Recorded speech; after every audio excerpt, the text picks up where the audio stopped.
மக்களே வணக்கம். ஒரு சந்தோஷமான நிகழ்ச்சி. நான் வந்து நெபோஷில் பாஸ் பண்ணிட்டேன். ஸோ நான் வந்து ரீசெண்டாக அக்டோபர் எக்ஸாம் தான் நான் அட்டன் பண்ணேன். ஸோ அட்டன் பண்ணி ஃபஸ்ட் அட்டெம்ப்ட்லேயே நான் கிளியர் பண்ணிட்டேன்.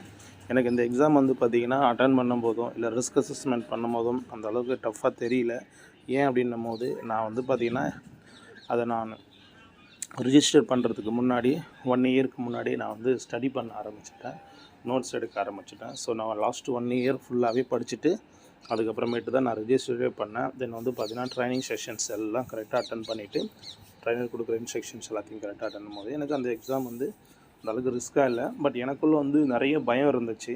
ஸோ நம்ம எழுத போகிற எக்ஸாம் வந்து பார்த்திங்கன்னா இங்கே வந்து வேல்யூஷன் பண்ண மாட்டாங்க, வெளியில் தான் வேல்யூஷன் பண்ணுவாங்க, எப்படி இருக்கும், ஸோ அது வந்து நம்ம என்ன தான் நாலேஜாக இருந்தால் கூட ஸோ வந்து நம்ம பாஸ் பண்ண முடியுமா அப்படின்ற ஒரு பயம் இருந்தது. But end of the exam வந்து பார்த்திங்கன்னா அந்த பயம் எல்லாம் போயிடுச்சு. ஏன்னா எக்ஸாம் எழுதும் போதே வந்து நமக்கு தெரிஞ்சிருச்சு நம்ம இவ்வளோ ஸ்கோர் வாங்குவோம், இதை நம்ம அச்சீவ் பண்ணுவோம், இல்லை பாஸ் பண்ணுவோம், பாஸ் பண்ண மாட்டோம் அப்படின்றது தெரியும். ஸோ அதே மாதிரி ரிஸ்க் அசஸ்மெண்ட்டு நம்ம எழுதும் போதே தெரிஞ்சிடும் நம்ம வந்து பாஸ் பண்ணுவோமா பாஸ் பண்ண மாட்டோமா அப்படின்றது.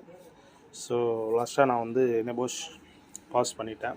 அண்ட் வந்து பார்த்திங்கன்னா இதில் எனக்கு ரொம்ப நாலேஜ் அப்படின்னு பார்த்தீங்கன்னா ரிஸ்க் அசஸ்மெண்ட்டில் ரொம்ப நாலேஜ் வந்துருச்சு. ஏன்னா அந்த ரிஸ்க் அசஸ்மெண்ட்டை நான் கிளாஸ் ரன் பண்ணும் போதே எழுத ஸ்டார்ட் பண்ணிட்டேன். என்னோட ஃப்ரெண்ட் ஒருத்தர் சஜஸ்ட் பண்ணார், நீங்கள் வந்து அந்த லாஸ்ட் எக்ஸாம் டேட்டில் ரிஸ்க் அசஸ்மெண்ட் பண்ணும்போது நீங்கள் வந்து டைம் பத்தாது, இல்லை யோசிக்கிறதுக்கான நேரம் இருக்காது, நீங்கள் எடுத்தாலும் அந்த மாதிரி வந்து கரெக்ஷன் பண்ணுறதுக்கு சரியான நேரங்கள் இருக்காது அப்படின்ற மாதிரி ஒரு சஜஸ்ட் சொன்னார். அதனால் நான் என்ன பண்ணிட்டேன்னா எனக்கு கிளாஸஸ் நடக்கும் போதே நான் வந்து என்னோடய ப்ராஜெக்டை ஸ்டார்ட் பண்ண ஆரம்பிச்சிட்டேன்.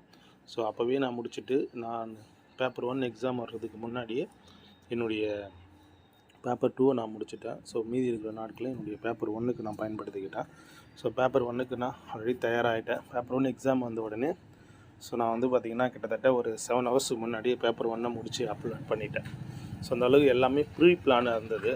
ஸோ நம்ம இந்த இதுக்கு முன்னாடி ஒரு வீடியோ போட்டிருக்கோம் சேஃப்டி காலண்டர் அப்படின்னு பார்த்திங்கன்னா அது வந்து பார்த்திங்கன்னா ப்ரீ பிளான் வந்து பார்த்திங்கன்னா இருக்கும். ஸோ அதே மாதிரி வந்து பார்த்திங்கன்னா இதுவும் ப்ரீ பிளானாக நான் எல்லாமே ஷெடியூல் பண்ணியிருந்தேன். ஸோ அதனால் என்னால் அந்த இதை ஈஸியாக அச்சீவ் பண்ண முடிஞ்சது. உங்களாலேயும் முடியும். ஸோ உங்களுக்கு ஏதாச்சும் ஐடியாஸ் வேணுன்னா எனக்கு கான்டாக்ட் பண்ணுங்கள். தேங்க்யூ.